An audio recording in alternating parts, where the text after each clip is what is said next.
नमस्कार, मैं हूं प्रवीण दुबे। राजनीति में बीती को विसार के आगे बढ़ना इतना आसान नहीं होता। फिर विवक्त हाथ से फिसली हो सत्ता तो ये और भी मुश्किल। तो कांग्रेस के हाथ से सत्ता गए जब साल भर से ज्यादा 15 महीने से ज्यादा हो गए, तब पूर्व मुख्यमंत्री कमलनाथ एक बड़े खुलासे के साथ सामने आए हैं। कमलनाथ के मुताबिक उनकी सरकार विधायकों की सौदेबाजी की वजह से नहीं, बल्कि विंध्य में पार्टी के कमजोर प्रदर्शन की वजह से गई है। 2018 के विधानसभा चुनाव में विंध्य की 31 में से कुल 4 सीटें कांग्रेस के हिस्से में आई थी। तो सवाल अब ये कि जब 2023 के विधानसभा चुनाव की तैयारियों में जुटी है पार्टी, तब कमलनाथ 2018 की जीत हार का पोस्टमार्टम क्यों कर रहे हैं? क्या अपनी ही पार्टी के कुछ नेताओं का हिसाब किताब कर रहे हैं कमलनाथ? वैसे जहां इशारा था तीर भी वहीं से पलट कर आया। कांग्रेस में विंध्य का चेहरा अजय सिंह जानते होंगे आप, किसी परिचय के मोहताज नहीं है। उनके पिताश्री भी किसी परिचय के मोहताज नहीं थे। द ग्रेट अर्जुन सिंह के बेटे हैं वो। उन्होंने बगैर देर लगाए जवाब दिया और कहा कि ये विंध्य के कांग्रेस कार्यकर्ताओं और वहां की जनता का अपमान है। उन्होंने कहा कि 2018 के विधानसभा चुनाव में विंध्य साजिश का शिकार हुआ था। तो अजय सिंह के तेवर क्या कांग्रेस में शुरू होने जा रही नई कलह की शुरुआत है? क्यों विंध्य को बताया जा रहा कांग्रेस की कमजोर कड़ी? सवाल अब पार्टी में सतह पर आकर दिखाई दे रही दरार का है। और भी बहुत सारे सवाल होंगे। सवाल इस बात को लेकर भी होंगे कि जो सत्तारूढ़ पार्टी है उसके लिए कितनी दुखती रग है विंध्य। बहुत सारे सवाल। एक खास पैनल हमारे साथ मौजूद होगा जिससे हम कहेंगे कि जवाब तो देना होगा, लेकिन पहले आपको दिखाते हैं एक रिपोर्ट। देखिए, संवाद कम करते हों, लेकिन कांग्रेस नेता कमलनाथ के हर बयान के पीछे कोई सियासी मकसद होता है। ये उनके सत्ता में आने से लेकर बेवक्त उनकी सरकार चले जाने की पूरी सियासत बताती है। तो अगर करीब 2.5 साल बाद होने वाले एमपी के विधानसभा चुनाव से पहले कमलनाथ कांग्रेस सरकार जाने की वजह विंध्य में पार्टी के कमजोर प्रदर्शन को बता रहे हैं, तो बताई गई इस वजह के पीछे भी कई वजह हैं। हम विंध्य में कमजोर हैं। अगर विंध्य में ऐसा रिजल्ट नहीं होता तो आज हमारी सरकार बनी रही। ये विधायकों की सौदेबाजी से हमारी सरकार नहीं गिरी। विंध्य का जो रिजल्ट आया, 31 सीटों में से 3 सीटें आई। अगर ये ऐसी हालत नहीं होती तो हम आज हमारी सरकार हो। तो हम इस पर कल ही शाम को मैंने विंध्य पर मीटिंग करी है। हम विंध्य पर एक नई रणनीति बनाते हैं। इधर कमलनाथ ने इशारा किया, उधर अजय सिंह आईना लिए आए और अजय सिंह के बयान के साथ कांग्रेस में रार दिखाई पड़ने लगी। अब चल न पाई, इसके लिए विंध्य क्षेत्र की जनता के ऊपर ठीकरा फोड़ा जाए, ये कतई उचित नहीं। यहाँ के कार्यकर्ताओं का, यहाँ की जनता का मनोबल ऐसी बातों से गिरता है। संयम रखें। मामले में कोई भी व्यक्ति हो, चाहे कमलनाथ जी हो, चाहे अजय सिंह हो, चाहे जो हो, कुछ ऐसे मुद्दे होते हैं जिनसे बोलने से कुछ तकलीफ हो जाती है। कांग्रेस में छिड़ी रार ने बीजेपी को भी मौका दे दिया। मंत्री प्रद्युम्न सिंह तोमर बोले, कांग्रेस अब कॉरपोरेट पार्टी है। कांग्रेस पार्टी अब पार्टी नहीं है, एक प्राइवेट लिमिटेड कंपनी है जिसके सीईओ मध्य प्रदेश के कमलनाथ जी है। प्रदेश के सीईओ कौन है? कमलनाथ जी। अब वो संभाग वाइज, डिस्ट्रिक्ट वाइज अपने सीईओ नॉमिनेट करेंगे, बनाएंगे। संगठन के नाम पर तो कुछ चीज है नहीं। 2018 के विधानसभा चुनाव में विंध्य की 31 सीटों में से केवल 4 सीटें कांग्रेस को मिली थी, जबकि बीजेपी के खाते में 27 सीटें गई थी। इसी चुनाव में बेहतरीन प्रदर्शन के साथ विंध्य बीजेपी के लिए भी गले की हड्डी बन गया था। मंत्रिमंडल से लेकर विधानसभा तक विंध्य को प्रतिनिधित्व दिए जाने का दबाव बढ़ा और नतीजों में विधानसभा अध्यक्ष का पद विंध्य के खाते में गया। लेकिन अब बीजेपी विधायक नारायण त्रिपाठी विंध्य प्रदेश की मांग के साथ अपनी सियासत जमाने की कोशिश में है। बीजेपी ने विंध्य में बढ़ी तकरार को थाम लिया। देखें कांग्रेस की ये रार आगे क्या रंग दिखाएगी। जवाब तो देना होगा। सतना में शिवेंद्र बघेल, भोपाल में अनुराग श्रीवास्तव के साथ bureau report, news 18, Madhya Pradesh, Chhattisgarh. तो जिनसे शुरुआत होनी थी, संयोग से कुछ तकनीकी दिक्कत कारण वो जुड़ नहीं पाए। जो दो मेहमान जुड़े उनका परिचय मैं आपसे करा दूं। हमारे साथ हैं पंकज चतुर्वेदी, ये बीजेपी के बड़े युवा और ऊर्जावान प्रवक्ता हैं, बड़े विद्वान प्रवक्ता हैं। पंकज जी का स्वागत है। और दूसरे मेहमान हैं दिनेश गुप्ता, पत्रकारिता का बहुत चर्चित चेहरा है, बहुत अच्छे राजनीतिक विश्लेषक हैं। तीसरे मेहमान का जुड़ना जरूरी था, पहला सवाल हम उन्हीं से करते, लेकिन अब मजबूरी है, तकनीक जो है वो इजाज़त नहीं दे रही। सैयद जाफर जुड़ेंगे हमारे साथ, कांग्रेस के प्रवक्ता अभी जुड़े नहीं, तो हम चलेंगे पंकज जी के पास। पंकज जी, कमलनाथ जी कह रहे हैं कि विधानसभा में जो विधायकों की सौदेबाजी से सरकार नहीं गिरी, विंद एक बड़ी वजह था गवर्नमेंट के जाने का। मैं ठीक से समझ नहीं पाया इस पूरा कथानक को, तो आप विद्वान व्यक्ति जरा समझाइए। देखिए प्रवीण जी, पहले तो आप देखिए कि अब संभवतः तकनीक भी कांग्रेस के साथ नहीं है कि कांग्रेस यहाँ भी प्रॉपर कनेक्ट नहीं कर पाई, ना वो पब्लिक से कनेक्ट कर पाती है, ना नेटवर्क कनेक्ट कर पाती है। बड़ी समस्याएं कांग्रेस के साथ है। एक विषय मैं हास्य विनोद में कह रहा हूँ, जाफर मेरे अनुज के जैसे कनेक्ट करें, उनसे हम बात करेंगे। दूसरा मैं निवेदन कर रहा था, जो बहुत गंभीर विषय है प्रवीण जी, वो गंभीर विषय है कि कमलनाथ जी और पूरी कांग्रेस पार्टी को क्षमा याचना करना चाहिए भारतीय जनता पार्टी से, उन तमाम राजनेताओं से जो उपचुनाव में जीते, जिन्होंने कांग्रेस पार्टी छोड़ी। क्योंकि तब यही कमलनाथ जी और पूरी कांग्रेस पार्टी ने कहते थे सौदेबाजी से सरकार चली गई, लोकतंत्र को खरीद लिया गया, और तमाम प्रकार के सत्तारों, पूरा इलेक्शन का इनका जो कैंपेन था इसी बात के ऊपर फोकस था, और जनता ने वहां भी इनको कनेक्ट नहीं किया और प्रॉपर और करारा जवाब दिया, और आज पूर्ण बहुमत के साथ भारतीय जनता पार्टी की सरकार मध्य प्रदेश की सेवा में है।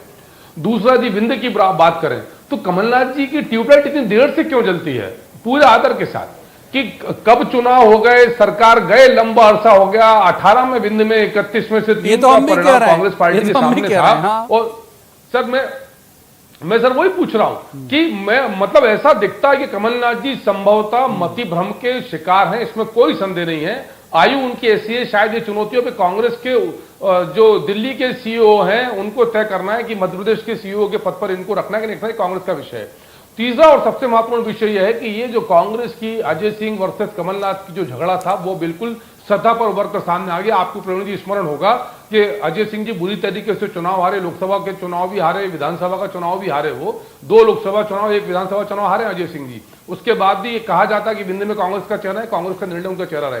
पर यही अजय सिंह कमलनाथ के मुख्यमंत्री रहते सार्वजनिक तौर पर उन्होंने बयान दिया कि विंध्य की उपेक्षा हो रही है, और वो कभी कमलनाथ ने उनको बतौर मुख्यमंत्री निवास में नहीं बुलाया, ना अजय सिंह कभी मंत्रालय गए जब तक कमलनाथ की सरकार थी। यानी तलवारें तब भी खींची थी, अब खुलकर आमने सामने है। मुझे तरस आता है प्रवीण जी कांग्रेस पार्टी के ऊपर कि ये टूट गए, समाप्त हो रहे, नष्ट हो गए, सब कुछ लुट गया, पर फिर भी सबक सीखने के लिए तैयार नहीं है। मैं तो आग्रह करता हूं कि लोकतंत्र के लिए कम से कम सारा भाई पंकज चतुर्वेदी जी को इन कर लेते हैं। अब सैयद जाफर प्रदेश कांग्रेस के प्रवक्ता हैं, शुरुआत पहला सवाल उन्हीं के पास जाना था लेकिन वो जुड़ नहीं पाए। सैयद जाफर, ये जो कमलनाथ जी ने कहा कि भाई 31 में से 4 सीटें कांग्रेस के हिस्से में आई, उनका कहना था कि विधायकों की सौदेबाजी से नहीं गिरी सरकार, ये तो विंध्य के कारण गिरी, और आज बहुत तगड़ा जवाब आया। सैयद जाफर, उस जवाब को मैं उम्मीद करता हूं कि आपने सुना होगा जरूर से, अब उस जवाब पर आपका जवाब चाहता हूं मैं।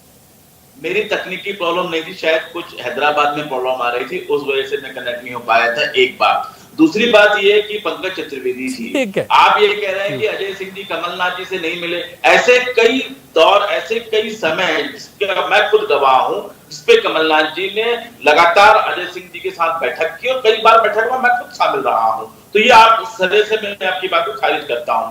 दूसरी बात है कि कमलनाथ जी ने ये बात कभी नहीं कही कि विंध्य के कारण उनकी सरकार कभी गिरी। ये बात जरूर आती है कि विंध्य में अगर कांग्रेस पार्टी की सीटें बढ़ती तो जरूर से जरूर कांग्रेस एक सेफ जोन में जाती। लेकिन जब भारतीय जनता पार्टी ने विधायकों को या नेताओं को प्रबंधक की बात सरकार गिराई, तो उसका नतीजा आप देख रहे हैं कि आज खुद Bharatiya Janata party stable party के रूप में नहीं बची। इनके लगातार जिस विंध्य की ये बात कर रहे हैं, उस विंध्य में लगातार आगाज हो चुका है। नारायण त्रिपाठी हो या अन्य विधायक हो, जिन्होंने बड़ा कार्यक्रम भी विंध्य में कर लिया, और विंध्य प्रदेश में भाजपा में जिस प्रकार का फूट दिख रही है वो और भी सामने आएगी। जहां तक बात में अरे आप सैयद जाफर, आप तो मैं चाहता हूं कि थोड़ा वरिष्ठ हैं नेता, आपकी पार्टी के नेता प्रतिपक्ष भी रहे, उसी पद में रहे जिस पद में अभी कमलनाथ जी हैं, वो अगर बोल रहे हैं तो उन पे थोड़ा प्रकाश डाल दीजिए जल्दी से, फिर दिनेश जी का रुख करूंगा। पंकज जी कुछ कहना चाह रहे हैं, लेकिन पंकज जी तीसरे मेहमान की उपस्थिति पहले महसूस करूंगा मैं। अजय सिंह जी कांग्रेस पार्टी के बड़े वरिष्ठ नेता हैं और उनकी जो बातें हैं वो कांग्रेस पार्टी में हमेशा तवज्जो वाली बात रहती है और उनकी बात आगे भी तवज्जो वाली रहेगी। जहां तक उन्होंने कमलनाथ जी के संदर्भ में बातें कही हैं, मुझे नहीं लगता कि उन्होंने किसी प्रकार का इतना बड़ा बयान दे दिया कि जिससे कि हाथों पांव मचे। और रही बात बयानों की, तो कैलाश विजयवर्गीय के बयानों पर, प्रभात झा जी के बयानों पर और भारतीय जनता पार्टी के नरेंद्र पाटिल के बयानों पर भाजपा को चिंता करना चाहिए। और जिस प्रकार से सिंधिया जी को हाशिया पे ला दिया गया, जिनका कोरोना काल में ठीक है, भी कोई रोल नहीं, कोई बयान। ठीक है दिनेश गुप्ता जी, अब बहुत वक्त दिया साहब। पहले सवाल में अपने दोनों राजनीतिक मेहमानों को बहुत वक्त देता हूं, मैं दिनेश गुप्ता जी को इन कर लेता हूं। दिनेश जी, इस बयानबाजी के मायने क्या? एक लाइन में पंकज जी अपने हिसाब से परिभाषित कर रहे हैं और सैयद जाफर अपने हिसाब से परिभाषित कर रहे हैं। आप विद्वान व्यक्ति हैं, विद्वान जर्नलिस्ट हैं, आपके हिसाब से इस बयान के मायने क्या है दिनेश जी? प्रवीण जी, अजय सिंह जी बहुत गंभीर राजनेता हैं और सामान्यतः इस तरह के बयान उनके सामने आते नहीं हैं। यदि वो जो है बिंद की उपेक्षा और बिंद पर जो आरोप लगा है उसकी बात कर रहे हैं, तो निश्चित तौर पर इसके बहुत बड़े सियासी मायने हैं। और ये केवल लगता है कि बिंद का मामला नहीं है कि जब से 2018 से जब से कांग्रेस की सरकार मध्य प्रदेश में जब आई थी और अजय सिंह जी चुनाव हार गए थे, उसके बाद से हमने ये देखा कि कांग्रेस पार्टी में वो लगातार हाशिए पर डाले जा रहे थे। और जब से सरकार गई है, उसको भी अब 1 साल से ऊपर हो गया है कांग्रेस पार्टी को, 1 साल जब से सरकार गई है तब भी उनको मेन स्ट्रीम में आने की कोई संभावनाएं दिख नहीं रही। पहले तो ये होता था कि सिंधिया विरोध की राजनीति में सब एक हो जाया करते थे, उसी छतरी के नीचे कमलनाथ होते थे, दिग्विजय सिंह होते थे, अजय सिंह होते थे, अरुण यादव होते थे, सभी होते थे। सिंधिया के जाने के बाद शायद इन सबके मकसद अब अलग अलग हैं और कहीं ना कहीं ये लगातार ये स्थिति हम देख रहे हैं कि एक व्यक्ति एक पद की बात जो दबी जुबान से होती थी। डॉक्टर गोविंद सिंह को लेकर हमने देखा कि जो है बातचीत हुई कि उनको प्रतिपक्ष का नेता बनाया जाएगा। चंबल, ग्वालियर चंबल से पार्टी को नुकसान हुआ है, लेकिन जो जिस तरह से क्षेत्रीय संतुलन बनाया जाना चाहिए पार्टी में, वो बना हुआ नहीं है अभी भी। आपका किसी भी स्तर पर बड़ी बात कर रहे हैं आप। जो भारतीय जनता पार्टी की जो रणनीति होती है वो संतुलन बना के राजनीति करने की होती है, लेकिन कांग्रेस जो है इस वक्त जो स्थितियां हैं वो ऐसा लगता है कि एक व्यक्ति आधारित कांग्रेस होती जा रही है, जिसको लेकर अजय सिंह के ये जो स्वर हैं वो शायद देर सवेरे आधारित होती जा रही है। एक बार पंकज चतुर्वेदी जी को इन कर लेता हूं। दिनेश जी आऊंगा, बहुत वक्त है अपने पास। पंकज जी, एक जो बात है वो ये है कि 28 सीटें आपके पास हैं। अभी आप मजे ले लीजिए कि कांग्रेस में जो है वो बयानबाजी चल रही है, सांसें आपकी भी फुला रहा है बिंद। यही वजह है कि स्पीकर आपको बनाना पड़ा वहां से, मंत्री वहां रिप्रेजेंट ठीक से कर नहीं पा रहे हैं, वहां हंगामा अलग है। एक आध विधायक आपकी पार्टी के पृथक विंद प्रदेश का भी एक नारा बुलंद कर रहे हैं, भले ही वो बुलंद हो पाए या नहीं हो पाए, लेकिन चर्चा में तो आ ही जाता है। तो ऐसे खुशमत हो, ये विंद आपके लिए भी थोड़ा मुश्किल का वजह बन रहा है। पंकज चतुर्वेदी जी, और जो आप जवाब देना चाहते थे सैयद जी की बात का, वो भी बोलिए। मैं पहले जवाब ये देना चाहता हूं कि अभी न्यूज 18 की वीडियो में कमलनाथ जी ने बहुत स्पष्ट तौर पर कहा है कि हम विधायकों की सौदेबाजी से सरकार नहीं गई, विंध्य के कमजोर प्रदर्शन की वजह से सरकार गई और 31 में से 3 या 4 सीटों का जो उन्होंने कहा वो उल्लेखित किया है। हमारे मित्र कह रहे हैं कमलनाथ जी ने ऐसा नहीं कहा, वो आपके वीडियो पर है, एक विषय। दूसरा, जहां तक एक राजनीतिक कार्यकर्ता के नाते यदि प्रवीण जी मैं यदि ज्यादा गुणी यदि किसी को मानूंगा मध्य प्रदेश की राजनीति के संदर्भ में, तो भले ही कमलनाथ जी को बुरा लग सकता है, लेकिन अजय सिंह जी कमलनाथ जी से मध्य प्रदेश को बेहतर समझते हैं। एक लंबे समय तक कमलनाथ जी ने मध्य प्रदेश की राजनीति में काम किया है, बतौर मंत्री, बतौर नेता प्रतिपक्ष। और दिनेश गुप्ता जी ने भी मेरी बात का समर्थन किया, पुष्ट किया उस बात को कि कमलनाथ जी के प्रदेश कांग्रेस कमेटी के अध्यक्ष बनने के बाद से लगातार अजय सिंह जी को हाशिए पर रखा गया। अजय सिंह जी ने चुनाव हारने के बाद खुलकर कहा कि कांग्रेस के कुछ नेताओं ने उनको षड्यंत्र करके हरवाया। ये अजय सिंह जी का बयान है।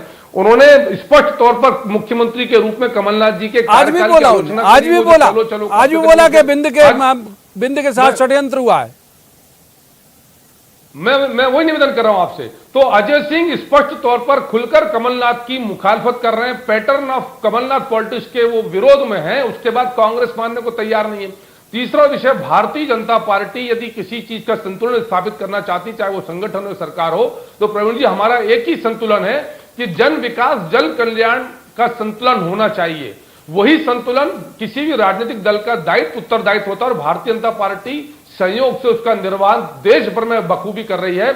और इसीलिए आज देश में 70% से अधिक जहां राज्य हैं वहां भारतीय जनता पार्टी नहीं साहब, सारे पद ग्वालियर चंबल बांट दिया है। सारे अधिकतम पद ग्वालियर चंबल में बांट दिए भाई आपने। विंध्य को आपने भी इग्नोर किया है। प्रवीण जी मैं राष्ट्रीय परिप्रेक्ष्य में बात कर रहा हूं, राष्ट्रीय परिप्रेक्ष्य में बात कर रहा हूं कि सबसे अधिक विधायक देश भर में भारतीय जनता पार्टी के हैं, सबसे अधिक सांसद लोकसभा में भारतीय जनता पार्टी के, राज्यसभा में भारतीय जनता पार्टी के सांसद हैं। आशा स्पष्ट है कि ये भारतीय जनता पार्टी सरकार संगठन की नीति, चाहे केंद्र हो या राज्य हो, सामाजिक और विकास का संतुलन, जन कल्याण सैयद जाफर बहुत वक्त दिया। पंकज जी माफ कीजिए, रोकूंगा आपको। सैयद जाफर, गोविंद सिंह, अरुण यादव, अजय सिंह, ये गठबंधन बन रहा है क्या? जैसे ये कह रहे हैं कि प्रद्युम्न तोमर के सीओ हो गए कमलनाथ जी कॉर्पोरेट सेक्टर के सीओ की तरह, और अब जिले जिले संभाग सीओ की नियुक्ति कर रहे हैं। और दूसरा सवाल मेरा ये कि अरुण यादव, अजय सिंह गठबंधन, गोविंद सिंह गठबंधन तो नहीं हो रहा? किस संतुलन की बात कर रही है भारतीय जनता पार्टी? क्या उस संतुलन की बात कर रही है जहां से विंध्य से इतनी अधिक सीट जीतने के बाद एक मंत्री पद नहीं दे पाए? क्या किस संतुलन की बात कर रही है कि मजबूरी में इन्हें वहां पर रीवा संभाग में इन्हें स्पीकर का पद देना पड़ा? या किस संतुलन की बात कर रहे हैं कि महाराज के एक भी समर्थक को, सिंगल समर्थक को इन्होंने अभी तक संगठन में शामिल नहीं किया? इवन जिस रूप में अभी बैठे हुए हैं आदरणीय पंकज चतुर्वेदी जी, इनको भी पार्टी ने तक प्रवक्ता बनाया नहीं है, बिना प्रवक्ता के ये बात कर रहे हैं। तो आप सोच लीजिए किस संतुलन की बात ये कर रहे हैं और किस प्रकार नारायण त्रिपाठी जी बात करते हैं, या किस प्रकार कैलाश विजयवर्गीय जी ने बात की, और किस प्रकार से उमा भारती जी ने बात की, और किस प्रकार से भोपाल में बैठक हो रही है। भारतीय जनता पार्टी को अपना संतुलन देखना चाहिए। और पंकज जी, मुझे बड़ा ताज्जुब होता है कि जिस पार्टी ने आपको यहाँ तक पहुंचाया, जल्दी से सैयद जी मेरे सवाल का भी जवाब आप दे देंगे, क्या ये गठबंधन जो है ये सक्रिय हो रहा है क्या? अरुण यादव, अजय सिंह और गोविंद सिंह टाइप के असंतुष्टों का संग जल्दी से, पर दिनेश जी का रुख करूंगा भाई मैं। गलतफहमी कांग्रेस पार्टी और आप दूर कर लीजिए। कांग्रेस पार्टी ने नहीं पहुंचाया मुझे यहाँ पर, कांग्रेस पार्टी ने पहुंचाया मुझे भारतीय जनता पार्टी क्या दिया इसकी चिंता आप मत करो। भारतीय जनता पार्टी चिंता कर रही है भाई। आज का शो तो हम बहुत घोषित तौर पर कहते हैं कि विंध्य के दर्शकों के लिए ज्यादा कर रहे हैं, हमारा वहां भी बड़ा जनाधार है। रोकूंगा दोनों पॉलिटिकल गेस्ट को रोकूंगा। शोर में तब्दील नहीं होने दूंगा मैं, शोर में तब्दील हो जाता है तो मुश्किल होती है। दिनेश गुप्ता जी को इन करेंगे। दिनेश जी, वही सवाल जो सैयद जाफर टाल गए या ठीक से उन्होंने जवाब नहीं दिया, क्या अरुण यादव, अजय सिंह, गोविंद सिंह इस तरह के असंतुष्ट का कोई गठबंधन आपको नजर आ रहा है इन सब जवाब के पीछे? क्योंकि एक बात काबिले गौर है जो उन्होंने अंडरलाइन करके बोली, वो ये बोली इंडियन वेरिएंट जो कोरोना के मसले पे कमलनाथ जी ने कहा था, उन्होंने कहा कि संयम रखना चाहिए बोलने में। ये बड़ी बात है, अभी तक भाजपा बोलती थी ये बात के संयम रखना चाहिए। शिवराज जी ने तो देशद्रोही कह दिया था, तो इन्होंने तो कह दिया संयम रखना चाहिए। दिनेश जी देखिए प्रवीण जी, वो अजय सिंह जी का जो बयान है वो अपने अनुभव पर आधारित है। वो भारतीय जनता पार्टी को इतने करीब से देख चुके हैं। उन्होंने 2008 के विधानसभा चुनाव में भी देखा था कि भारतीय जनता पार्टी किस रणनीति पर काम करती है। उन्होंने वह दौर भी देखा था जब राकेश चतुर्वेदी ने जिस तरह से वो छोड़ के गए थे, वो शायद वो जो है उनको वो भी याद है कि भारतीय जनता पार्टी की रणनीति क्या है। एक लूज बॉल यदि किसी कांग्रेस वर्कर की या नेता की होती है तो भारतीय जनता पार्टी चूकती नहीं है, क्योंकि वो काडर आधारित पार्टी है और वहां सारी चीजें योजनाबद्ध तरीके से होती हैं। सामने जब सेना एक बिल्कुल रणनीति के तहत लड़ रही हो और कांग्रेस पार्टी के नेता बिखरे हो तो निश्चित तौर पर जो है नुकसान कांग्रेस पार्टी को होता है। तो अजय सिंह जी की जो पीड़ा है, उनका जो अनुभव है, वो शायद कमलनाथ जी उसका लाभ नहीं ले पाए। आपको मैं थोड़ा सा रिकॉल कराना चाहूंगा, आप नारायण त्रिपाठी और शरद कौल की जो राजनीति कांग्रेस में हुई थी जब कमलनाथ जी सरकार में थे, तो उसके पीछे भी कहीं ना कहीं अजय सिंह का कद घटाने की इच्छा उस वक्त देखी जा रही थी, क्योंकि बिंद में जो पीड़ा अभी कमलनाथ जी ने व्यक्त की कि बिंद में चूंकि बहुत हमारे बिंद के कारण सरकार नहीं बची, तो वो बिंद को लेके वो ये चाहते थे कि वहां एक अलग नेतृत्व खड़ा हो जो उनके साथ हो। तो मुझे लगता है कि बहुत सारे इशू थे जो आज अजय सिंह ने अपने बयान के जरिए बाहर निकाले हैं। ठीक बात है, बहुत सारे इश्यूज। एक बार अब सैयद जाफर का रुख करेंगे। सैयद जाफर, ये कमलनाथ जी जिस कद के नेता हैं, प्रदेश तो ठीक है, देश के भी बड़े कांग्रेस के नेता उनके बयान पर टिप्पणी करने की हैसियत में नहीं है, जितना मैं जानता हूं कमलनाथ जी को। फिर अजय सिंह जी अगर कह रहे हैं कि नहीं साहब संयम बरतना चाहिए, ये जो कोरोना के इंडियन वेरिएंट वाले मसले पे जो उन्होंने बयान दिया था, तो जो लाइन बीजेपी की थी उनको घेरने के लिए कमलनाथ जी को, वो लाइन अजय सिंह जी की थी आज। सैयद जाफर, किस सवाल के जवाब में उन्होंने ये बात कही, ये आजकल में बात निकल कर आएगी। एक बात, दूसरी बात ये है कि जो इंडियन वेरिएंट की बात आप बार-बार कह रहे हैं कि जिस प्रकार से शिवराज सिंह इसी सवाल के जवाब में की हमारे पास रिकॉर्डिंग हो रही है, इसी सवाल के जवाब में मैं वही बोल रहा हूं कि अगर जो बात कही गई थी तो वो तो सुप्रीम कोर्ट में भी सरकार ने कहा, उसके बाद WHO ने कल या परसों जो अपना एक आदेश निकाला उसमें भी उन्होंने इंडियन वेरिएंट नाम को दिया गया, मतलब दिया गया। जहां तक कमलनाथ जी का वक्तव्य है, कमलनाथ जी का वक्तव्य है वो सुप्रीम कोर्ट ने यही सप्लीमेंटरी करना भी चाह रहा था। पंकज जी बहुत छोटा क्लोजिंग रिमार्क, बिल्कुल हाथ से फिसल गया वक्त मान के, जल्दी से बोलिए पंकज जी, बोलिए। हाँ, अजय जाफर ने स्पष्ट तौर पर स्थापित किया है कि अजय सिंह गलत हैं, कमलनाथ सही हैं। इनके कहने का तात्पर्य यही है कि अजय सिंह गलत है, और यही तो अभी कहा, यही तो कहा कि अजय सिंह गलत है, कमलनाथ सही है। यही माफ कीजिए, वक्त की चर्चा की इजाजत देता है मुझे, मजबूरी में यहीं पर तीनों मेहमानों का शुक्रिया अदा करना पड़ेगा। लेकिन याद होगा दर्शकों को कि कल हम बीजेपी की बैठकों और बयानों पर मीटिंग कर रहे थे, आज कांग्रेस की बारी है।